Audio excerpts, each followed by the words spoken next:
Kemudian yang kedua, kita rolling dengan apa lagi setelah emamectin? Kita bisa pakai chlorantraniliprol. Seperti apa Prefeton? Itu juga sama, ya. Dia punya sifat translaminar penembus juga, masuk ke dalam juga. Untuk larva-larva ini juga, ulat-ulat ini juga. Plus kutu-kutu kecil, trips, kutu daun, dan lain sebagainya, ya. Oke, kita sudah punya 2. Itu di minggu kedua, ya. Minggu ketiga kita rolling lagi. Jadi saya kasih 4 bahan aktif, 4 produk, ya. Untuk 1 bulan aplikasi tiap 7 hari atau 1 minggu. Yang ketiga kita bisa pakai yang murah saja. Kita bisa pakai Regen, Fipronil ya. Kita bisa pakai Fipronil atau Regen. Nah, ini kan banyak ini murah. Kita bisa pakai ini. Kalau dia sendiri resisten pasti. Minggu ketiga kita pakai Regen. Sudah ya, Fipronil, chlorantraniliprol, kemudian emamectin benzoat, kemudian kita pakai yang satu lagi Avidor Winder ya, itu apa? Imidacloprid ya. Kita bisa pakai minggu keempat Imidacloprid.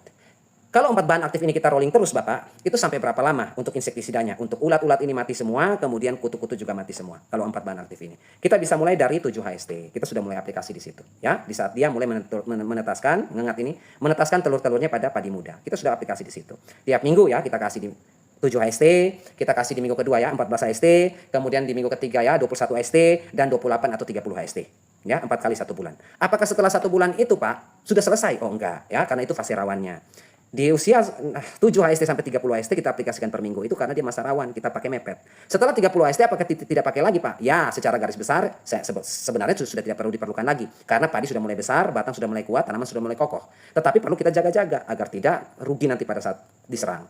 Jadi kalau sudah 30-HST bagaimana Pak? Kita bisa putarannya sama, 4 produk ini, bahan aktif ini sama, rollingannya juga sama. Tetapi intervalnya kita kurangi. Yang tadinya 1 minggu kita bikin 2 minggu. Ya, 1 minggu tadi tiap 7 hari, sekarang kita bikin tiap 14 hari. Ya, tiap 14 hari 1, tiap 14 hari 1. Jadi kita jadwalnya makin padat, makin longgar ya, setiap 2 minggu. Yang tadinya 1 minggu setelah 30 hari kita mulai kasih longgar ya. Supaya apa Pak? Supaya kita bisa kawal tanaman kita sampai panen tanpa diserang sundap-sundap ini atau ulat-ulat pemakan atau kutu penghisap ya. Jadi kita bebas ulat selama musim tanam ya.